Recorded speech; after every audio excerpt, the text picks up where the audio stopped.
This is afternoon programming with L.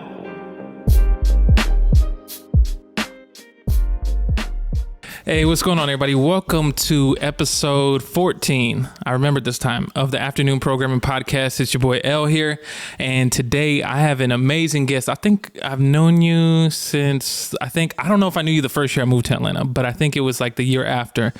But I remember I met you, I think, at Controllerize, if I remember correctly. Yeah. That was right, because you were DJing and you were real cool. And I was like, yo, this shit's dope as fuck. You were playing like the vibiest set. And I was like, yo, this shit's hard. Yeah, that sounds about right. Yeah, exactly. But on today's episode, we got like another great guest. Amazing. She's a DJ, really a hard worker in general, and just like, almost, I feel like you got your hands in everything, or that's what it feels like. Just like you're always working and you're doing your thing. It's like nonstop, but like it's just you're amazing. Okay, we have my homie DJ Empress Rah. What an intro! Thank you. Of course. Thank you for being on the podcast. Thank you for having me. Yeah. So how's things going for you right now? Oh my gosh, I am alive. I'm breathing. I cannot complain. You know what I'm saying? Yeah. I'm doing well. I'm doing well. Dope. So I wanted to ask you, because I wanted to get like a little bit more background, because I know you, but like I think a lot of people don't know you. Know me. Exactly. Okay. And so like, okay, so being a DJ, how did that happen? Getting into this career?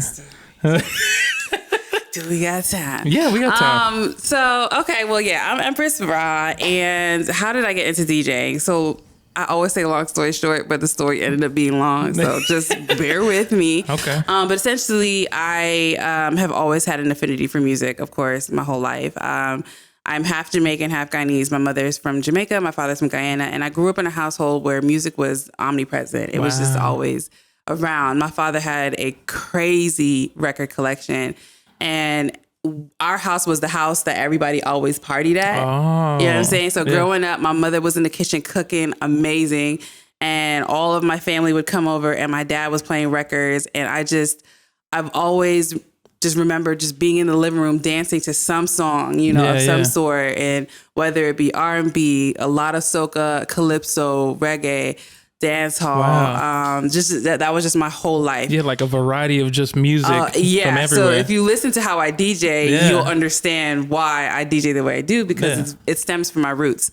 So I just associated, music and food with celebration, and I love that part of my childhood. Fast forward, my father passed away in 2003, and I went off to college.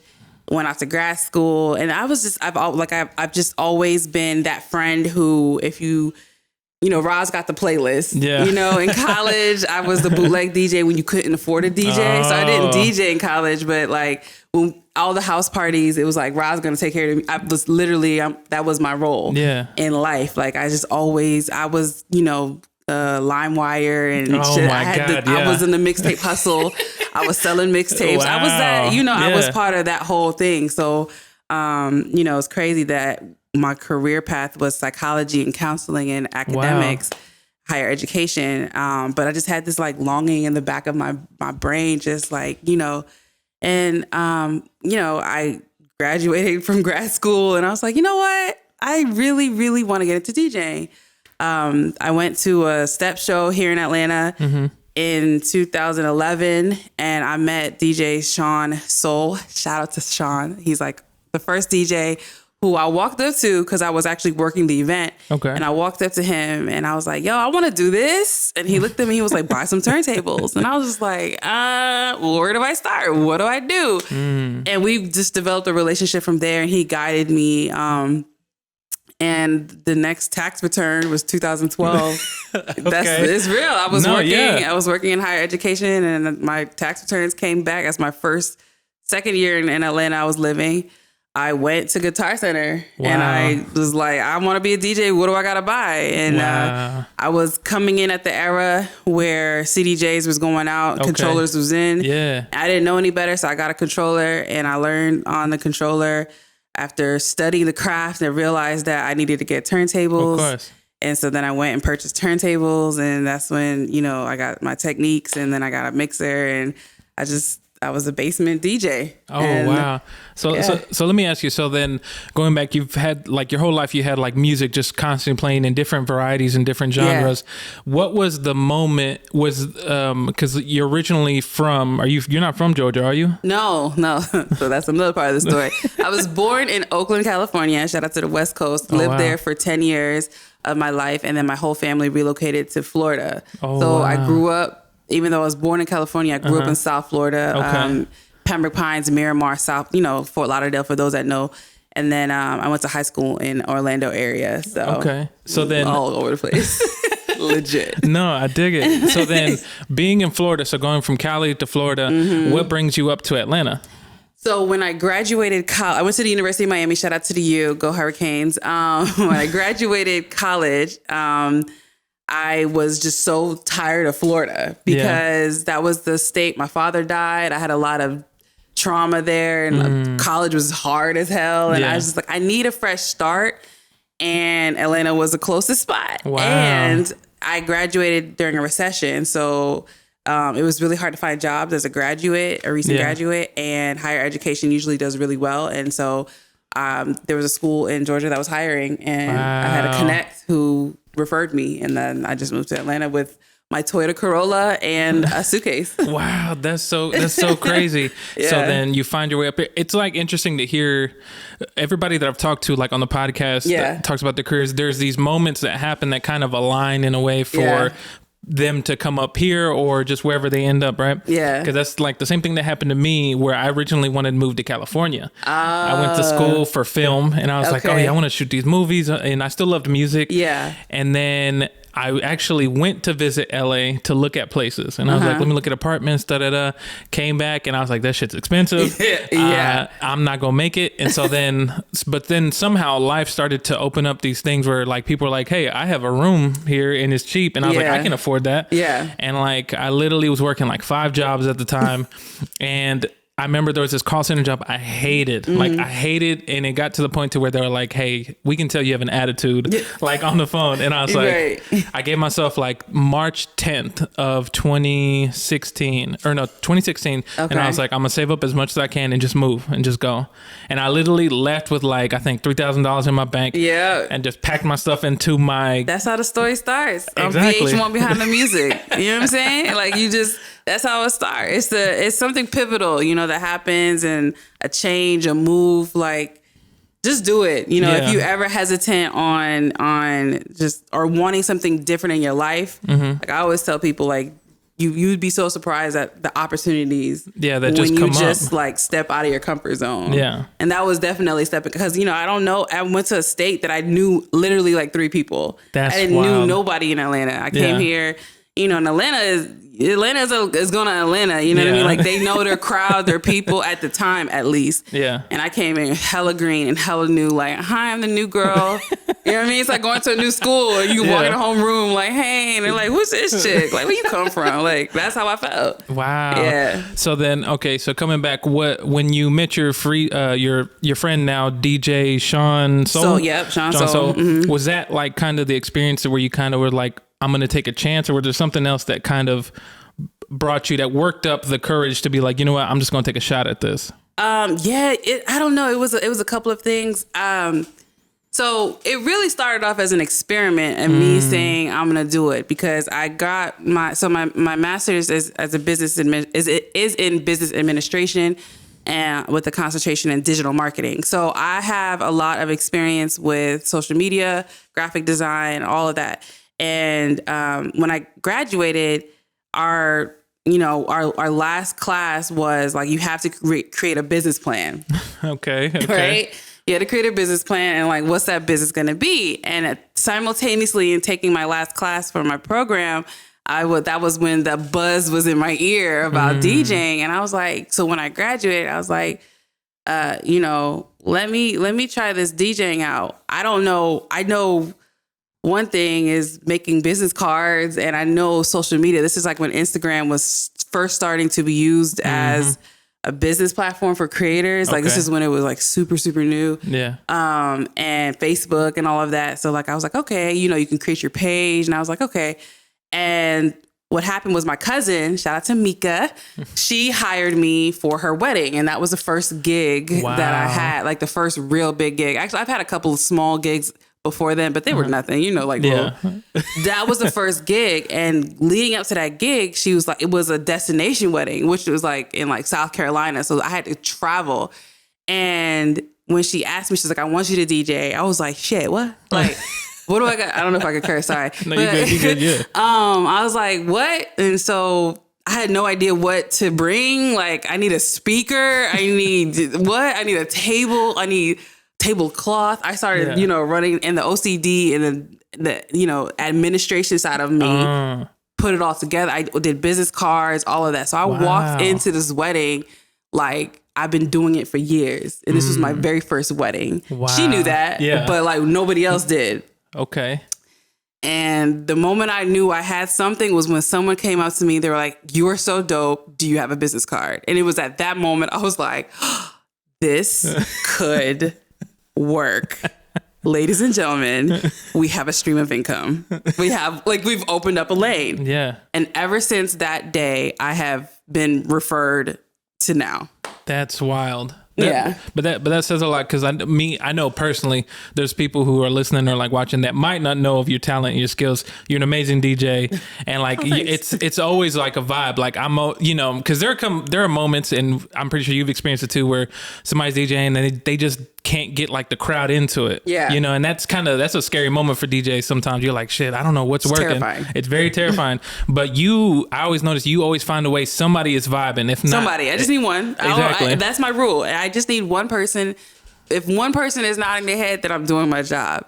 Because energy is contagious. I say that all the time. And like usually in a party, people are scared to let loose and unlock. That's why liquor is there. It's a purpose. I get it. I do. Yeah. But there's always one person who can kind of see the vision, whether they're also a music lover or they might love the particular artist that I'm playing. And then when they start to feel it, all of a sudden another person might see them, and that energy just transfers. And that's how you get mobs, and that's how festivals be so lit, because that energy it moves. Exactly. You know what I mean? So yeah, it's definitely an addictive feeling. That's wild. Yeah. And I want to bring it back to your first gig, the one that you considered like that wedding. Yeah. What can you run me through on that day? Were you nervous? I was so, are you kidding me? It was like, what? And mind you, this is my cousin. So it's my family, right? Mm-hmm. My family's Jamaican. So they're like your worst critics. They'll tell you that you're bad. And you DJing a Jamaican wedding? They're going to let you know like, this ain't it. It's like hiring that cousin that wants to DJ. Oh my God. Yeah. And like most people say, they're not that good. That was like my fear, but nah, like it turned out really well. My mom was there. Everybody they were shocked. They were like, yo, you really, like you really do this? Like you really are like, is this that little business of yours? Like, this is a little business of yours? Like, no, I really want to do this. Yeah. No, that makes sense. So when you were growing up, did your parents know that you were into DJing, or was it something you kind of kept to yourself? No, I had no idea I was into DJing until college. And college, so my first DJing experience, like it wasn't turntables. I don't got the come up story like, like Kid Capri and like Scratch and all that. I don't got it. But my story was, we'll be in the dorm room and it's a whole bunch of us kicking it. And it's like, Rah, can you play some tunes? And so I would have this is when YouTube first started. I would have YouTube up, and this is before ads, so you could play the song. You press play, and it'll actually play. You know what I mean? You won't get the the commercial. So you press play, and what I would do is I would have two tabs up, and so I would play a song, blend, like I would literally like zoom, like fade out and then fade in another tab. Yeah. And they'd be like, yo, Rah, that's like seamless. Like, what do you do? I'm like, on my laptop, on my Dell, it had a Dell. Like, this is when Dells were popular. You know what I'm talking about? This is college. They got the deals at Best Buy. I had that little Dell. Wow, just running things. You was running the parties.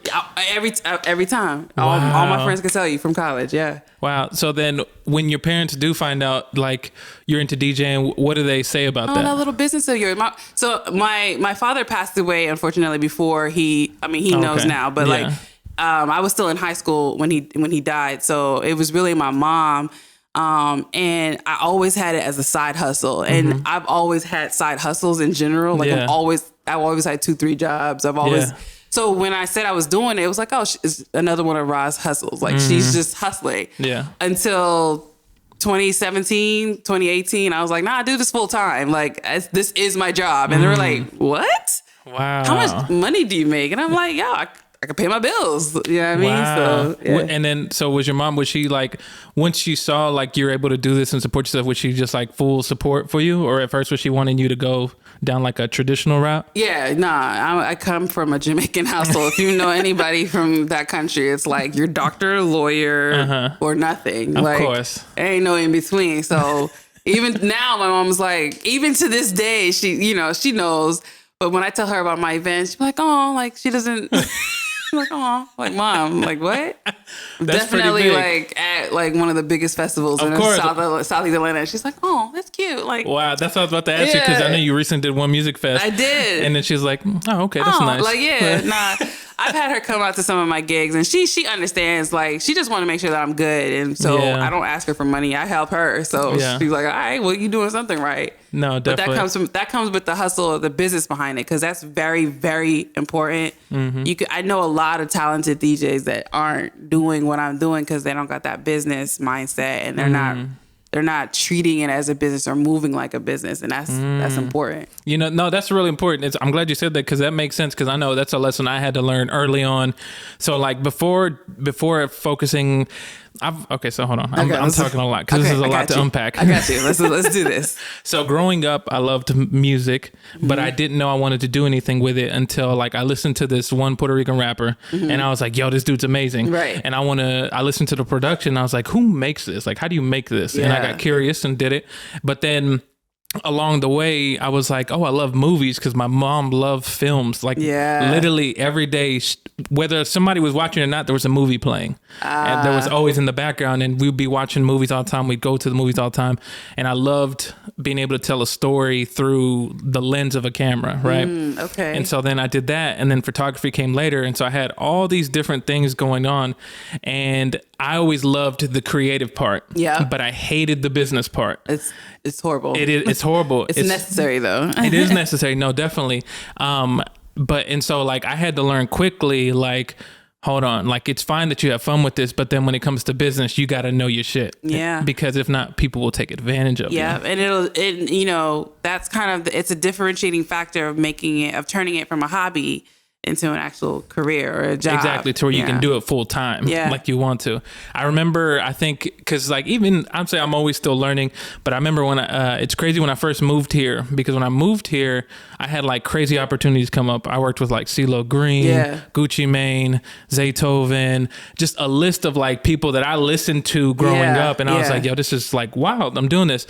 But what sometimes people don't tell you is like, okay, when you're doing these services, sometimes a lot of people might lowball you. Not to say it's them, but a lot of people will try to play you if you don't know your own price, if you're not confident in that. Everyone's gonna lowball you. Yeah. You lowball people. Like that's the hustle of the country we live in. Like when you go to someone tells you something is $5, you're like, can I get, you try to get the discount. Everybody does. You can't be mad at that person, but you have to know your worth. Yeah. And that's something that I have had to learn over the years, is that you have to know your worth and know and add tax to that. You feel me? Exactly. And then you present that to your clientele, and it's tough at first because you may not get as many opportunities, but then you start aligning yourselves, and you'll start to recognize, that you're in the space that you want to be in. You're in the rooms that you need to be in. Yeah. Yeah. I think, speaking on that, what happens a lot of times is sometimes new creatives, you kind of get desperate because you don't know no better. And you're like, yeah, I'll take this I'll take everything. Yeah. Exactly. Versus like once you kind of know your price, and then people get scared a little bit when people say, well, I can't pay that.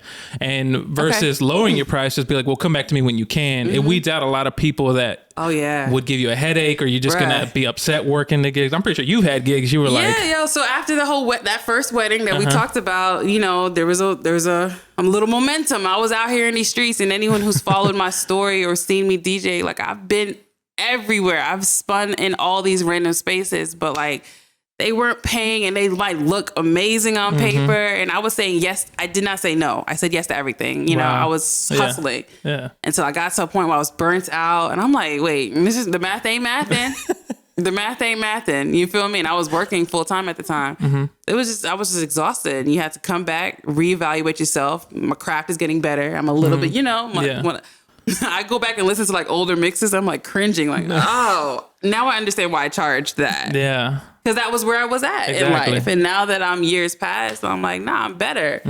I perform, I do more now as a DJ than I did back then. So I got to add to that. Plus, equipment ain't cheap, fam. This ain't cheap. This is not cheap. Equipment isn't cheap. And so you have to make it make sense. And it was tough at first. But now I'm in a space where I literally say, this is what I am worth. Mm-hmm. And if they're like, no, I'm like, okay, bye. like I don't blink twice anymore. And I literally tell all my DJ friends, like I'm screaming. I remember one of my friends, he told me his rate and I literally almost punched him. Wow. I was like, yo, he's worth so much more than that. Yeah. I was like, nah, raise your rate now. And he did. Yeah. But that's good because it's good to have people. You need people like that who are going to be like. It's good to have people who have experience in whatever lane you're in, but then also to be like, hey, kind of put you on game a little bit, And it's helpful. It's helpful to surround yourself with people who are going to look out for you. When you don't know no better. I'm all about that. I'm always trying to get my friends. Like if my friends win, we win. If I win, my friends win. Like that's literally like my mentality. No, definitely. Yeah. I wanted to ask you about, so after that first gig, do you have, you don't have to say that yes or no to this, but do you have any gigs that kind of do you have a favorite gig, but then also do you have a gig that you remember that you're like, ooh, this is a... Oh man, I don't have a favorite gig because I have had a lot of just amazing moments. It'll be too hard for me to pick one gig, but I do have a gig where I was like, I gotta figure out what I'm doing. And it was in the early stages. And this was me trying to figure out how to market myself, right? Okay. So when you don't have clientele and you don't have a following and you're a great DJ, you're like, what do I do? And so at the time, like Facebook Marketplace didn't exist. Mm-hmm. And, Instagram I had like 20 followers, and so I was like, I went on Craigslist.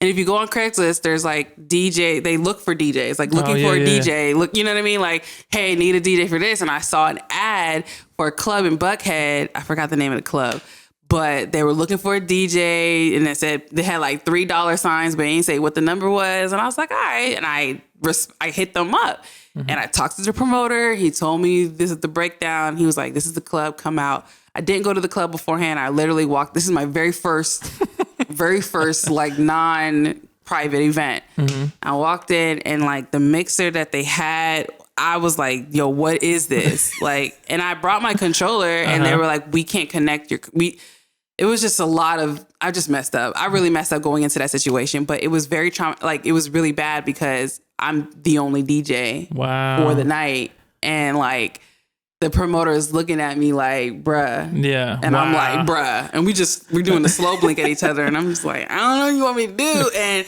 he's like, yo, what the, like, and I'm just like, that's what happens when you get a DJ from Craigslist.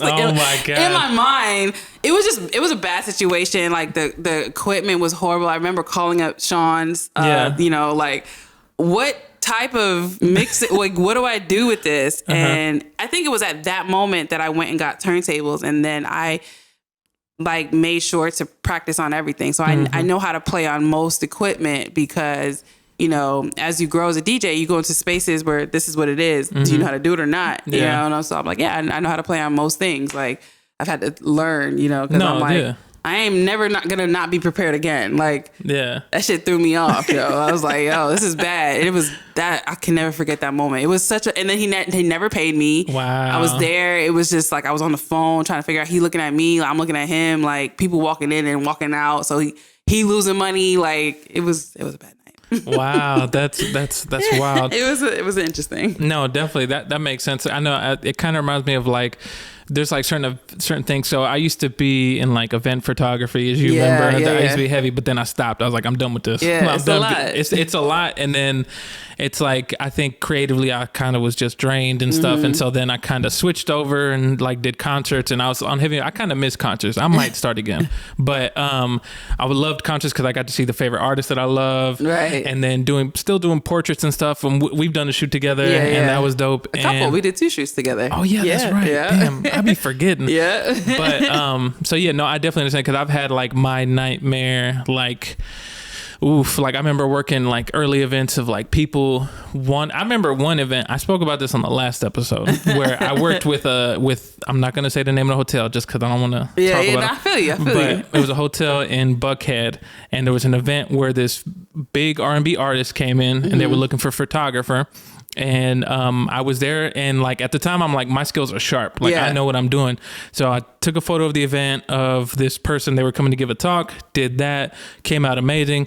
And they were trying to play me. They were like, hey, we don't like any of these photos. And basically they were trying to finesse me. The manager over the hotel was trying to finesse me, because he was like, we didn't ask for this. And I'm like, well, you saw my style before you booked me. Right. So you know what I'm going to give you. Right. And so or you wouldn't have booked me at all if you don't like it. Right. So he was trying to finesse me. He was like, well, to make up for it, can you do 2 free events? And I was like, no. Then hell no. And I just told him, I was like, look, you're going to pay me my money, and this is the end of it. That's and then, it. Yeah. And then so he paid me the money, and then I was like, I'm not doing this no more. And it kind of like just burned the bridge for events like that. And people be really disrespecting you, yo. No, you gotta know your worth. And it's tough, because knowing your worth doesn't mean like you could do free stuff, but is it a mutually beneficial situation? You know what I mean? Like, that's what I tell like my friends and people that I'm cool with. Like, does it benefit you? Like, yes, no. And if it's a no, then hard pass. You know what I mean? Like, it has to make it make sense. That's literally all I say every day, is just make it make sense. If it makes sense, then let's do it. No, that's perfect. That's perfectly. I get what you're saying, and I agree 100%. So I wanted to ask you, do you remember what year you started DJing? Yes, 2012. 2012. So you've been in the game 9 years now? 9 years. So how do you feel about like the evolution of DJing, and also I guess social media and everything like that, if that makes sense? Do you feel conflicted at times, or is it? Oh yeah, first of all, I don't like social media. Hey, welcome to the club. I know how to use it. Yeah. I have a degree, and I know I know how to use it, and I know what it does for you. I've made so much money because of it, and I am grateful for it. So, let me say that, but as a person, like, so my government name is Rahel, for those that don't know. Oh, is that where Rah comes from? That's where Rah comes from. Wow, my mind's blown. I never knew that. Mine's blown. Rahel is my government name that my parents gave me. Wow. So Rahel hates it all. Empress Rah is my alter ego, and what people see, and that who's a whole nother person. But these are two completely different people. I swear, it's like Sasha Fierce, Beyonce. Gotcha. Right. So Empress Rah is all for it, and it exudes in my pictures on my page, and that's me, and take advantage of it. And I've had to get uncomfortable to allow myself to be placed into rooms that I want to be in. But Rahel is like, man, just delete the account, move across the country, so it's just about finding that balance. And that's what I've been getting a little bit better at now, because I would just kind of go hard, and so people that follow me know my trends. Like, I'll be on social media, and then all of a sudden I disappear for a month or two, and it's just for me to reset and recharge, which is very, very important. You got to unplug. And it's business to me. Every single thing that I post is a business move, or an educational move, like, educating my followers or spreading awareness on whatever you know what I mean? Just doing my part, in the community as Empress Rah, like, yeah, exactly. Yeah. I get that. I dig that. I kind of feel the same way. I hate social media. Yeah. I love social media sometimes because of the possibilities of how it can help people. Yeah. But then I hate the negativity part about it. Yeah. And so, but it's kind of like, it comes with its pros and cons.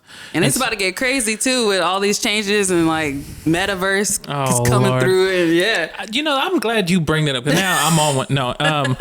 So I remember when I had Kerosene on the podcast like a few episodes ago, and shout out to Carol. And like, you know, if you know Kerosene, he was just like, I don't like it. I don't like this. He's not to say he's old school, but he just comes from a time where, you know, DJs were like, no, we're the ones that I guess are bringing you the music and things versus like, I guess now your DJs are still doing that, but now the gates are like wide open where everybody kind of is like their own curator and stuff. Yeah. And I asked, and I had asked him this, and I wanted to ask you. So, what do you think is happening with the role of DJ? Do you think, for example, if I asked in 20 years from now, do you think DJs will still be around? Because I kind of get worried sometimes in the music world of like people like DJs were like so important back in the day, and I feel like they're still important because like DJs set a vibe and every DJ is different, you know? Do you think like this metaverse thing, for example, like I'm pretty sure eventually there'll be, what do you call it? Not digital shows, but virtual shows. Yes. And so like, how do you feel about that? Are you into that? No, absolutely not. And then I'll just like Twitch. We'll bring up Twitch. Twitch is a glimpse into the future, and I've missed the train. Like I got on and I jumped off the train. So, you know, pandemic happened and all of us were forced out of work. And so we all jumped into platforms that can help keep the lights on. And Twitch was that for many DJs. Hey, so Twitch was that for many DJs. And so, you know, and I loved what happened out of it, you know, and it brought the club to your house to this day, you know, and and a lot of DJs are getting paid. There's some DJs who are like, I'm not going back outside because they're doing really well. If you know the algorithms of Twitch and how that works, like you can make real money on that. And so I think that with things like the metaverse and how social media is moving to VR, like it's only going to be more three-dimensional. So as opposed to staring at your screen, you're going to put on your camera and your glasses and you're going to actually be in a club in your living room watching Empress Rah in her living room, but in a club with Elmatic, who's in his living room. But his VR, his avatar is next to you, and y'all gonna be able to high five and dance to this DJ, and that's the future. And there's probably gonna be an opportunity for you to pay to go to that club, and that money goes to Empress Rah. So I don't think that the DJ is gonna go out of style. It's just gonna look hella different. It's and if you're not, so I always say like I agree with Caro on that on a lot of it, but it's either get with it or move to do something different. And so, because I have a love-hate relationship with technology, but I understand the direction that it's going in. Like if you ever watch Black Mirror, like they call you, they said it, like you can't be surprised at this point. Like we knew this was coming. We knew that like an episode of Jetsons was about flying cars is literally like, look what's happening. Like, so it's like, where are you gonna be when this happens? Because it's gonna happen. Exactly. And that's kind of like how I look at it. Like, well, I want to be on the side where I'm winning from it. Yeah. No, definitely, I get it. Because even though I hate it. No, exactly. I feel it 100%. Because like one thing for me personally, like I never want like events to ever end like and go virtual, you know what I mean? Because there's a different feeling when it comes to like when you're at a party, at an event, at a club or something, and the DJ's playing something and everybody's vibing that energy. Oh my God. And like of course I'm speaking of this because I haven't experienced virtual reality or anything like that. It's like I don't think the energy is gonna feel the same, you know? It exists because I've done the Twitch thing. I had an account, I had followers, I had a show every Thursday, therapy session. Like I got on the band, I made money. Like I get it. But for me, like DJing in my living room to my iPhone was it was just for me. Yeah. And the first opportunity for me to get back to doing events safely, I took it. And when I did, I remembered why. I was like, wait, what? Like, because, I'm very sensory motivated. Yeah. I'm very feel, touch. I use them all. So like, I love the feel of a space. I love seeing somebody smile. Yeah. I mean, I love hearing a laughter or that's my song, or turning off the fader and hearing everybody singing at the same time. And that energy, you cannot put that, you can't get that from this. Of course. You know what I mean? So And I think that we all realized in this pandemic how important it was, because the minute we were able to get outside, well, Atlanta was never shut down, but legally get outside, once the CDC said it was cool, that feeling, that first event back, because know how, controller eyes. Of course. Like, when we got back, we were like, I am never going to take advantage of this again. I like this, you know what I mean? So I get that. It'll look different, but I think it's not going to go nowhere. I get that. I kind of feel like, and I pay attention, kind of like how you're talking about noticing things, because whenever I'm out, whether it be at parties, events, or just out in public, I always pay attention to like the details of people doing things. Like you said, you'll hear somebody, wow, that's my song. Yeah. Or like somebody laughing, or they're having a good time. Yeah. And I kind of feel like what's happened, we're getting a little deeper here. This is like my philosophy on life, where I think things happen in cycles. That's just how this whole thing works, right? Mm-hmm. Beginning to an end, then just to come back and begin again. Mm-hmm. And so, because just like I think it happens every few years or decades or just generations, where new things have to come in, like this technology. You got, Twitch happened, and you have other things happening. And I'm pretty sure there's going to be, besides TikTok, there's going to be another social media thing that just goes crazier, and the new wave, and they're like, oh my God, this is crazy. But then what ends up happening, and it's like somewhere along there, people go, do you remember when we used to do things like this? And it comes back, and whether it comes back for a moment or it stays, it depends on whatever that is. And so I kind of feel like I just don't see events ever ending and then everything becoming virtual, because I think as people, we want to connect. We want to kind of find our group of people that we vibe with. And live events is gonna change from what we know it, but you're right, this needing people, it's important for humanity, like it's part of our DNA, like we have to be around our people. It's for our health, isolation is not good. It leads to depression, we see it. You know what I mean? Yeah, as humans, we like to gather in tribes. You know, we love to be together, because it's something about connecting with someone that just you feel. You can't replicate that at all. No, definitely, I get that. I wanted to ask you. So, you've done a lot of amazing things, DJ'd a lot of amazing events. Like, it was crazy to see you up at One Music Fest, and you doing your thing. What else? Like, are you aiming towards anything? Do you have like goals that you haven't accomplished that you want to? Yes and no. The One Music Fest thing was cool for me. Like I've always wanted to do that. Mm-hmm. But what I learned over the years, which is the reason why the One Music Fest is so important to me, because I'm sure people were like, why there's levels, right? I'm in a league of people who get crazy deal. Like, I know people who are getting placement deals on HBO and who are touring for major artists. Like, I know a lot of people, so that's my circle. Mm-hmm. So I feel like I'm at the bottom of the barrel to this circle, and so like I feel like One Music Fest wasn't a big deal to this circle. But then I have to remember that there's people who haven't even had a gig. You know what I mean? And so I say all that to say, a couple years ago, I thought I should have had the opportunity to be at One Music Fest because I was in this league of people and I wasn't selected, and it devastated me. But I realized the reason why it devastated me is because I set that as a goal as opposed to just working on my craft and building myself up and, what I wanted to do for me, and just kind of just growing organically that way.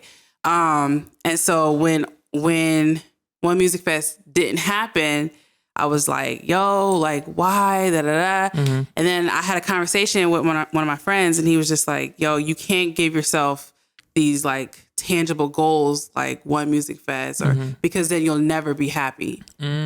Because once you get One Music Fest, then what? And I remember that feeling. I've had gigs in the past where like I put so much energy into this one gig that when it happened, I felt like this deflating feeling of like, now what? Now it's like a search. Yeah. It's like you're on the search for the next thing. And if you're always on the search for the next thing, then you're never going to find happiness or peace or whatever it is that you're looking for in relation to your career. So I let it go. And 2019 was the last year. 2019 was the year, like right before the world basically ended. And I wasn't selected for One Music Fest 19. And that was the year I had that conversation where it was just like, I was devastated. And my friend was like, yo, stop making that your goal. Like you need to, you're bigger than all of this. You're bigger than One Music. You're big, you know, no shade to them. Cause I'm obsessed with the concert series, you know, but like you're bigger than insert whatever it is. Yeah. You know, make it you are the goal. Your growth is the goal. Like, you know what I mean? And after I wiped my tears, I'm like, you right. You right. I'm going to just do me. If I never get a call from One Music Fest, that's fine. Yeah. And then I get a call from One Music Fest. Wow. And so to answer your question, I told you I'm long-winded. I'm so sorry. It's all good. It's all good. I don't have any specific goals. Wow. Like, you know, it would be nice to, like, I know that I want to work with brands. I know that I want to work, you know, with top tier corporations that got budgets and money and that, you know, are looking for quality, you know, eclectic DJs like myself. And that's my goal.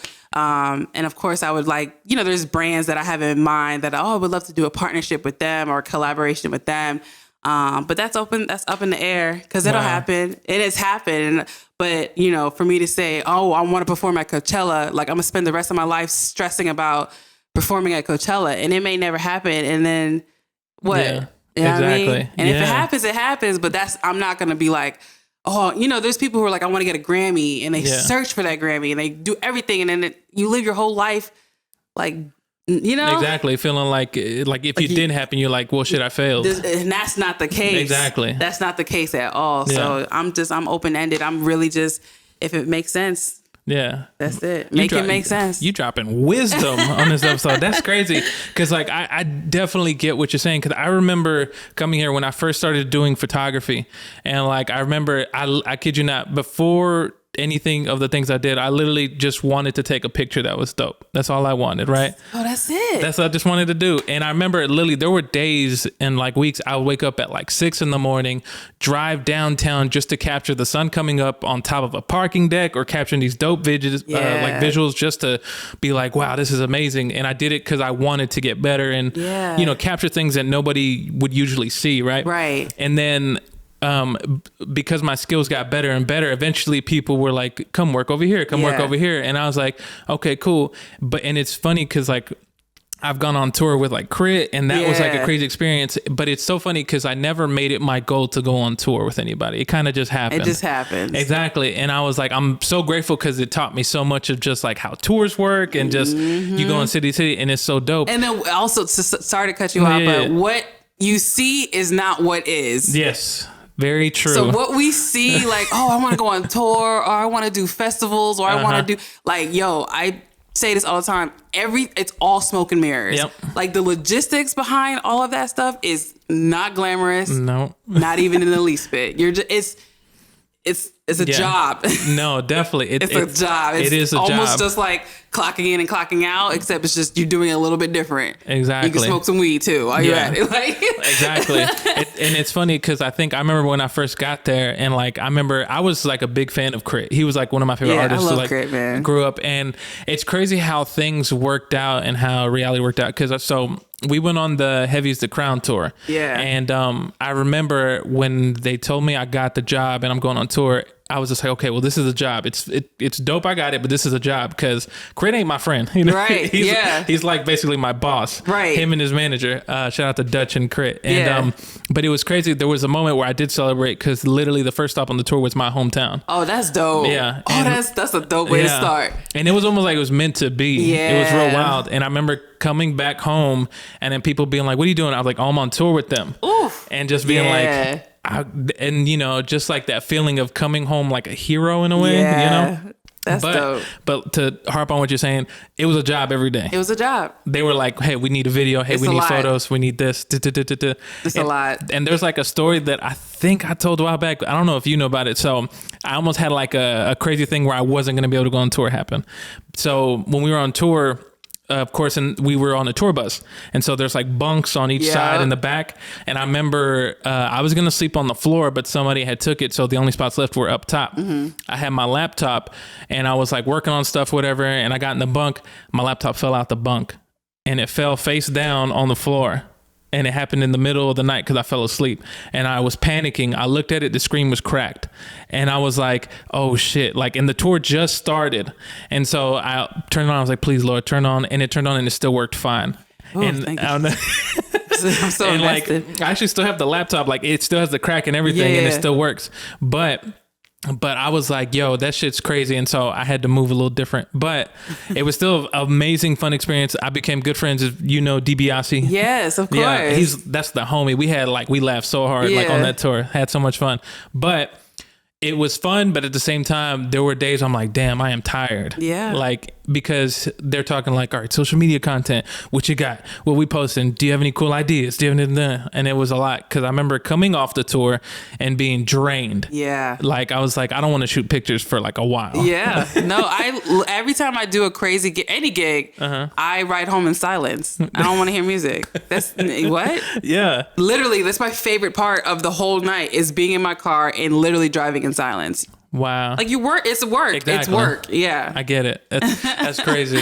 The last thing I want to ask you to end in here on the podcast is, do you have, what are some words of wisdom or advice, whatever you want to call it, for people that are coming into this now? Like, you have your younger DJs, they're like, I don't know how to do this. Or what's some advice that you would, looking back on the experiences you've had, to help them, like, hey, remember, check your mental health and make sure you're straight. Don't stay on social media too much. No, or what would you say? Fuck that. Fuck social media. No, balance is key. I recently got married, and yay, shout out to the Bay. And I tell DJs there's a lot of DJs or creatives who put 100% of themselves into their artwork. And then there's other areas of their life that's lacking, whether it be relationships, friendships, family, whatever the case may be. And for me, I'm not going to sit here and say you can have it all, but you got to prioritize what's important to you. And I grinded really hard in the beginning stages of my career. A lot of my relationships suffered. I put my career ahead of a lot of things. And if I were to go back, I would definitely change that a little bit. Once I started creating balance to learn how to say no, to pick and choose what works for me. Like this past weekend, Halloween weekend, is usually the biggest weekend that DJs make money off of outside of New Year's Eve, just because it's a party weekend. And like I just coming off a vacation, and I injured myself from vacation. And so I got like maybe, I want to say like 6 opportunities to DJ Halloween weekend, and I turned all of them down. Yeah. I DJ full time, by the way. So if you DJ full time, you know that like that's a big deal. Yeah. Because my money, I work you know what I mean? Yeah, and I turned them all down because my health is number one. You know what I mean? My health is number one, and I have no regrets. Like, I had an amazing weekend, and I got to watch all of these amazing costumes come to life, as well as my own. Shout out. You can check out my Instagram if you want to see my Halloween costume. But, you know what I mean? Like, and so I preach balance. Hustle hard. Yeah, go after it. Be aggressive. Just, dial back when you need to. Rest. Don't grind till you die. I don't believe in that. Like, I believe in rest. I believe in like resetting. Yeah. Go on that date, take care of your family, see your mom, like go for a walk, go for a hike, like live, like, don't put 100% of yourself into your craft, because burnout is real. And then it makes you not love the craft as much. I've had to re-love it because I did it so much. I was just like, music, it wasn't fun for me anymore. Yeah. And I had to take a dial back, like create a playlist that you don't DJ, like literally music that you only listen to that you will never DJ, so that you could stay in love with music. Yeah. Wow. Great words to live by for DJs. I hope y'all writing this down like we in school or something. Thank you so much, Rah, for being on the podcast. Thank you so much for having me. Yo, Al, you know I love you, man. Of course. I love you too. Before we go, do you want to promote anything you got coming or your social medias where people can find you? Oh, yeah. You can follow me at DJ Empress Rah, R-A-H, on all platforms, Facebook, Twitter, all of that. My next big gig is I'll be at the High Museum this Friday. Hey. So my set is from 8 to 9. It's first Friday at the High Frequency Friday. Shout out to Work Crew. I'll be DJing alongside Jeremy Avalon and Source One. And it's going to be so cool. Like, I'm inviting my mom out because it's a museum. And if you've never been, you're in Atlanta, like, it's the whole vibe. It is. So get your tickets because they always sell out every first Friday. So get your tickets. It's like $20 if you're not a member at the High, and pull up on me so we could dance safely. Dope. Once again, thank you. Wherever you listen to the podcast or if you're watching it on YouTube, make sure you follow Afternoon Programming on all social medias. Instagram at Afternoon Programming. I created a TikTok because I'll be posting clips on there now. YouTube at Afternoon Programming. And other than that, thank you guys for listening. We'll catch you on the next episode. Peace. Peace.